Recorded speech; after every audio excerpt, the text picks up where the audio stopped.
चर्चा कर रहे थे, तब भी हमने कहा था। धन्यवाद ma'am. Thank you honourable member. जय जवान। इसके बाद सरदार Balwinder Singh ji भुंदर। 4 minutes sir you have. धन्यवाद मैडम चेयरमैन साहब। मैं सीधा ही, टाइम कम है, टू दी पॉइंट आ रहा हूँ। रुपाला जी बैठे हैं और तोमर जी बोल के गए हैं। इन्होंने पूछा है, एक ही बात मैं उसी पॉइंट पे बात करूँगा जो सबसे अब हॉट इशू है कि इसमें काला क्या है। आप हमारे साथी हैं, हम हमारे साथी रहे हैं। मैं चोट नहीं करूँगा, जो असलियत है मैं उसके लिए बताऊँगा, क्योंकि आप भी किसान हैं, हम भी किसान हैं।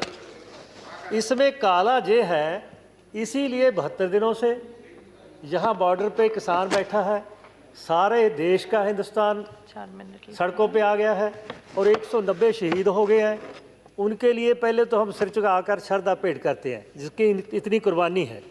दूसरा, क्यों ये हो रहा है, क्यों वो जहाँ डेरा डाली बैठे हैं, 0 सर्दी का है, 0 पॉइंट, और हाँ गर्मी में वो 45 डिग्री में काम करता है, बारिश में वो वहाँ बैठा है। इसका कारण क्या है? कारण है कि ये कानून जो है 18 नंबर जो पैराग्राफ है उसमें आपने पहले लिखा है आत्मनिर्भर भारत। दूसरा, उसने डबल इनकम का किया है। कैसे करेंगे? Seed to market, modernise agriculture system and growth. इतनी लाइन पे मैं बोलूँगा। इसमें हिडन एजेंडा है। यही बात है जो किसान को समझ आ गई। ये ऐसे कानून जो WTO के प्रेशर पे आ रहे हैं इस देश में भी, ये पहले कानून USA यूरोपियन कंट्री में भी आ चुके हैं। और इस पे जो कारण है इसका, 1 से 5 एकड़ तक 80% है इंडिया का फार्मर। अगर उसको 7 एकड़ तक ले जाओ 90% हो जाएगा। आप कहते हैं कि कॉन्ट्रैक्ट फार्मिंग होगी, एसेंशियल कमोडिटी एक्ट बदल दिया और आपने ट्रेड एक्ट बदल दिया, मंडियों के साथ ओपन मार्केट दे दी और कॉन्ट्रैक्ट फार्मिंग दे दी। क्या जब कंपनी आएगी उसके साथ 2 एकड़ 3 एकड़ वाला किसान मुकाबला कर लेगा? तब वो बड़े यूनिट होएंगे। बड़े यूनिट जब बनेंगे, जैसे USA में या यूरोपियन कंट्रीज में हुआ है, एक वहाँ संस्था है, वहाँ एक जो 4-5 कंपनी है जो ये सारे इस बिजनेस में है, ग्लोबल मार्केट में शेयर उनका 59% है। और जो उन कंपनी का है एग्रीमेंट होता है उसको ट्रिप एग्रीमेंट बोलते हैं। उस पर USA में food system concentration and its impact, इस पर एक स्टडी कराई गई। उस स्टडी में साबित हुआ कि ये 15% जो कंपनी थी 2000 एकड़ पे पहले काम करती थी किसानों से ज़मीन लेके, फिर आस्ता आस्ता किसान आउट होता गया, अब वो 40% हो गई।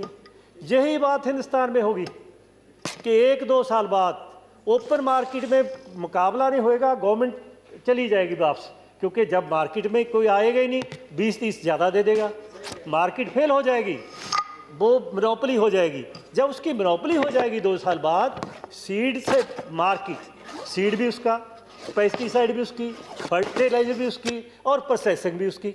फिर जो चाहेगा वो देगा, जो रेट चाहेगा वो रेट देगा, क्योंकि ना तो उसका होल्डिंग पे कंट्रोल, ना और उसका जो कॉन्ट्रैक्ट फार्म में आस्ता आस्ता फार्म निकल जाएगा। आप कहते हैं ज़मीन कैसे जाएगी? ज़मीन ऐसे जाएगी, जो बड़ी कंपनी आ जाएगी, वो बड़ी कंपनी का 2-3 साल बाद जब उसके पास मोनोपोली चली जाएगी, वो मर्जी के रेट देगा। आपने कहाँ लिखा है कि हम गारंटी देते हैं, लीगल गारंटी देते हैं कि उस मार्केट जो प्राइस MSP होगी उसके नीचे नहीं जाएगी प्राइस, कोई प्राइवेट नहीं खरीदेगा। ये क्यों नहीं करते? ये किसान मांगता है, कर दो, फिर हम किसान चुप कर जाएगा। सेकंड क्या है, आप गारंटी प्लीज। मैं तो कोई ऐसी बात नहीं कर रहा। सॉरी सर, मैं तो बहुत मीठा बोल रहा हूं। प्लीज मैं आउट ऑफ की सब्जेक्ट नहीं जा रहा, मैं बात कर रहा हूँ। मैं तो कभी लेकिन जो कहना चाहता था वो तो मैं कह ही नहीं सकता, पालना पड़ेगा। इसलिए मैं पॉइंट थी मुझे, प्लीज मैं आप ही कम बोल रहा हूँ। So what can I do? इसलिए मैं कहना चाहता हूँ कि उसको ज़मीन ऐसे जाएगी जब उसको प्राइस पे कंट्रोल नहीं रह जाएगा। कहीं हमने तो कंट्रोल की गारंटी दी नहीं लीगल, तो आस्ता आस्ता किसान कर्जाई हो जाएगा, वो कंपनी ज़मीन ले लेगी और सब कंपनी का कंट्रोल हो जाएगा। फिर असेंशियल जो एक्ट है उसके तहत होर्डिंग है, रेट कंज्यूमर भी मर जाएगा और प्रोड्यूसर भी मर जाएगा। दुनिया में कहीं भी प्रोड्यूसर वो कामयाब है जिसकी मोनोपोली है। किसी चीज़ का भी प्रोड्यूसर है, ये फार्मूला है कि दुनिया में प्रोड्यूसर फेल होता है जिसकी मोनोपोली नहीं, वो कंपटीशन में कामयाब नहीं होता। और उसका असर किस पे होता है? कंज्यूमर पे। फ़ायदा कौन बचाता है? जिसको आप बिचौलिया ट्रेडर कहते हैं। पहले तो ट्रेडर था थोड़ा 17 लाख, उससे किसान टकरा जाता था। अब तो 5-4 आ जाएंगे, 5-4 कंपनी रहेगी वर्ल्ड में, जिसका ये सारी वर्ल्ड पे 59% शेयर है ग्लोबल मार्केट में। तो उसका कैसे किसान मुकाबला करेगा? वो तो वकील को 5 लाख दे देगा, किसान कहाँ लाएगा पैसे? इसलिए मैं यह कहना चाहता हूँ कि इस कानून को वापस लीजिए, किसान के साथ दोबारा चर्चा कीजिए। अगर हमारी बात पहले मान लेते तो ना हम तो अलग होते, आपका प्यार रहता, तो ना हमें इस्तीफा देना पड़ता और ये किसान को बहाना रुलना पड़ता और देश सारा डिस्टर्ब ना होता। आपको दिल्ली में जर्मन बालना निकालनी पड़ती। इसलिए मैं कहना चाहता हूँ, अभी मैं अपील करना चाहता हूँ प्रधानमंत्री जी को, ये डेमोक्रेसी है, लोग सरकार बनाते हैं, लोगों के लिए बनती है, लोगों के लिए काम करती है। इसलिए कोई बात नहीं, हम हाथ बन के कहते हैं, किसानों की तरफ से कहते हैं, जाए उनमें देखे किसान कैसे स्वागत करेंगे। सभी पार्टी के साथ नाल ले जाए लीडर, जाए उनको, उनके जाने से किसान खुश हो जाएगा और उसके चर्चा के बाद ये प्रॉब्लम हल हो जाएगी। और मैं कहना चाहता हूँ, किसान को दुश्मन ना समझिए, किसान मित्र है। अगर जय जवान है, जय किसान है, ता ही जय हिंदुस्तान है। इसलिए हम हिंसा के खिलाफ हैं। हम तो वो लोग हैं जिस पे गोलियां चली हैं, हम लोगों ने मुकाबला किया। इसलिए हम देश के, ये देश हमारा है।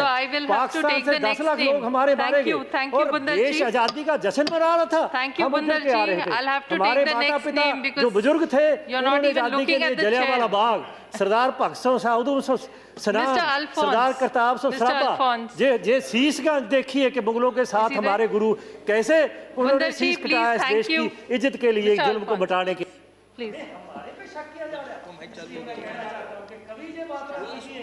Bundar ji, you are a very senior member. Please, Madam. please. Yes, Mr. Alphonse. Please start. Madam, I rise to speak, to support and thank the President for his address.